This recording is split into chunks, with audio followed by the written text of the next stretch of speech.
भगवान कृष्ण ने भी कर्ण को सबसे बड़ा दानी माना है। अर्जुन ने एक बार कृष्ण से पूछा कि सब कर्ण की इतनी प्रशंसा क्यों करते हैं। तब कृष्ण ने 2 पर्वतों को सोने में बदल दिया और अर्जुन से कहा कि इस सोने को गांव वालों में बांट दो। अर्जुन ने सारे गांव वालों को बुलाया और पर्वत काट काट कर देने लगे और कुछ समय बाद वह थक गए। तब कृष्ण ने कर्ण को बुलाया और सोने को बांटने के लिए कहा, तो कर्ण ने बिना कुछ सोचे गांव वालों को कह दिया कि इस सारा सोना गांव वालों का है और वे इसे आपस में बांट लें। तब कृष्ण ने अर्जुन को समझाया कि कर्ण दान करने से पहले अपने हित के बारे में नहीं सोचता।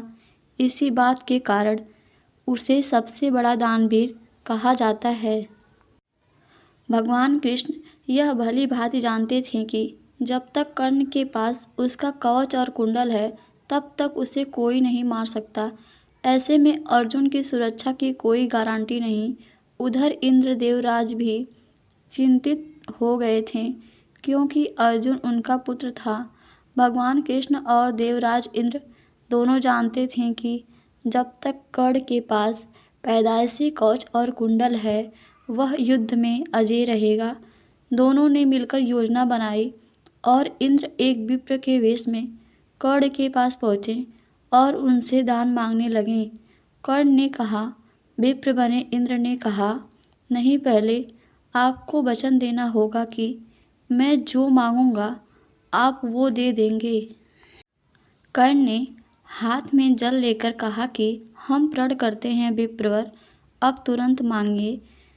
तब इंद्र ने कहा, राजन, आपके शरीर के कवच और कुंडल हमें दान स्वरूप चाहिए। एक पल के लिए सन्नाटा छा गया। कर्ण ने इंद्र की आंखों में झांका और फिर दानवीर कर्ण ने बिना एक क्षण भी गवाए अपने कवच और कुंडल अपने शरीर से खंजर की सहायता से अलग किए और विप्र को सौंप दिए। इंद्र ने तुरंत वहां से दौड़ लगा दी और दूर खड़े रथ पर सवार होकर भाग गए। लेकिन कुछ मील जाकर इंद्र का रथ नीचे उतरकर भूमि में धंस गया। तभी आकाशवाणी हुई, देवराज इंद्र, तुमने बड़ा पाप किया है। अपने पुत्र अर्जुन की जान बचाने के लिए तूने छल पूर्वक कर्ण की जान खतरे में डाल दी है। अब यह रथ यहीं धंसा रहेगा और तू भी यहीं धंस जाएगा। तब इंद्र ने कर्ण को कवच कुंडल के बदले अमोघ अस्त्र दिया। एक बार कुंती कर्ण के पास आई और उससे पांडवों की ओर से लड़ने का आग्रह करने लगी। कर्ण को मालूम था कि कुंती मेरी माँ है। कुंती के लाख समझाने पर भी कर्ण नहीं माने और कहा कि जिनके साथ मैंने अब तक का अपना सारा जीवन बिताया उसके साथ मैं विश्वासघात नहीं कर सकता। तब कुंती ने कहा कि क्या तुम अपने भाइयों को मारोगे।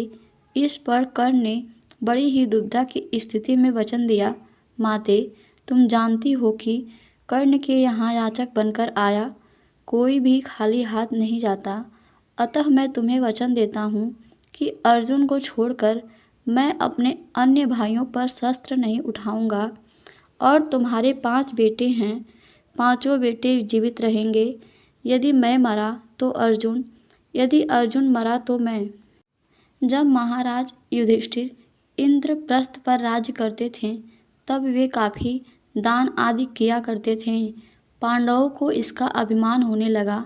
भीम व अर्जुन ने श्री कृष्ण के समक्ष युधिष्ठिर की प्रशंसा शुरू की कि वे कितने बड़े दानी हैं।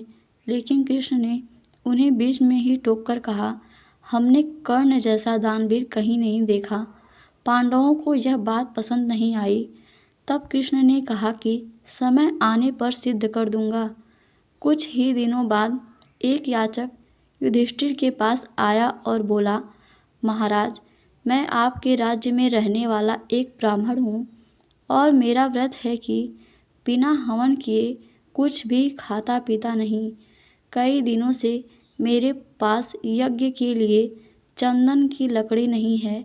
यदि आपके पास हो तो मुझ पर कृपा करें अन्यथा हवन तो पूरा नहीं होगा, मैं भी भूखा प्यासा मर जाऊंगा। युधिष्ठिर ने तुरंत कोषागार के कर्मचारी को बुलाया और कोष से चंदन की लकड़ी देने का आदेश दिया। संयोग से कोषागार में सूखी लकड़ी नहीं थी। तब महाराज ने भीम व अर्जुन को चंदन की लकड़ी का प्रबंध करने का आदेश दिया, लेकिन काफ़ी दौड़ धूप के बाद भी सूखी लकड़ी की व्यवस्था नहीं हो पाई। तब ब्राह्मण को हताश होते देख कृष्ण ने कहा कि मेरे अनुमान से एक स्थान पर आपको लकड़ी मिल सकती है, आइए मेरे साथ। ब्राह्मण यह सुनकर खुश हो गया, बोला कहाँ पर। तब भगवान ने अर्जुन व भीम का भी वेश बदलकर ब्राह्मण के संग लेकर चल दिए। कृष्ण सबको लेकर कर्ण के महल में गए। सभी ब्राह्मण के वेश में थे, अतः कर्ण ने उन्हें पहचाना नहीं। याचक ब्राह्मणों ने जाकर लकड़ी की अपनी वही मांग दोहराई। कर्ण ने भी अपने भंडार के मुखिया को बुलाकर सूखी लकड़ी देने के लिए कहा। वहाँ भी सूखी लकड़ी नहीं थी। ऐसे में ब्राह्मण निराश हो गया। अर्जुन और भीम प्रश्नसूचक निगाहों से भगवान श्री कृष्ण को ताकने लगे, लेकिन श्री कृष्ण अपनी चिर परिचित मुस्कान लिए चुपचाप बैठे हुए थे। तभी कर्ण ने कहा, हे ब्राह्मण देव, आप निराश न हो, एक उपाय है मेरे पास। उसने अपने महल के खिड़की दरवाजों में लगी चंदन की लकड़ी काट काट कर ढेर लगा दी। फिर ब्राह्मण से कहा, आपको जितनी लकड़ी चाहिए आप ले जाइए।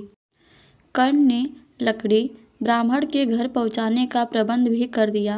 ब्राह्मण कर्ण को आशीर्वाद देता हुआ लौट गया। पांडव व श्री कृष्ण भी लौट आए। वापस आकर भगवान ने कहा, साधारण अवस्था में दान देना कोई विशेषता नहीं है। असाधारण परिस्थिति में किसी के लिए अपने सर्वस्व त्याग देने का नाम ही दान है। अन्यथा हे युधिष्ठिर, चंदन की लकड़ी के खिड़की दरवाजे तो आपके महल में भी थी। एक बार की बात है, दुर्योधन के महल पर भगवान नारायण स्वयं विप्र के वेश में पधारे और दुर्योधन से भिक्षा मांगने लगे। दुर्योधन के द्वार पर आकर एक विप्र ने अलग जगाई, नारायण हरि भिक्षाम देहि। दुर्योधन ने स्वर्ण आदि देकर विप्र का सम्मान करना चाहा, तो विप्र ने कहा, राजन, मुझे यह सब नहीं चाहिए। दुर्योधन ने आश्चर्य से पूछा, तो फिर महाराज कैसे पधारे? विप्र ने कहा, मैं अपनी वृद्धावस्था से दुखी हूँ। मैं चारों धाम की यात्रा करना चाहता हूँ, जो युवावस्था के स्वस्थ शरीर के बिना संभव नहीं है। इसलिए यदि आप मुझे दान देना चाहते हैं तो यौवन दान दीजिए। दुर्योधन बोला, भगवान, मेरे यौवन पर मेरी सहधर्मिणी का अधिकार है। आज्ञा हो तो उनसे पूछ आऊं। विप्र ने सिर हिला दिया। दुर्योधन अंतःपुर में गया और मुंह लटकाए लौट आया। विप्र ने दुर्योधन के उत्तर की प्रतीक्षा नहीं की। वह स्वतः समझ गए और वहां से चलते बने। उन्होंने सोचा, अब महादानी कर्ण के पास चला जाए। कर्ण के द्वार पर पहुंचकर विप्र ने अलख जगाई, भिक्षाम देहि। कर्ण तुरंत राजद्वार पर उपस्थित हुआ। विप्रवर, मैं आपका क्या अभिष्ट करूं?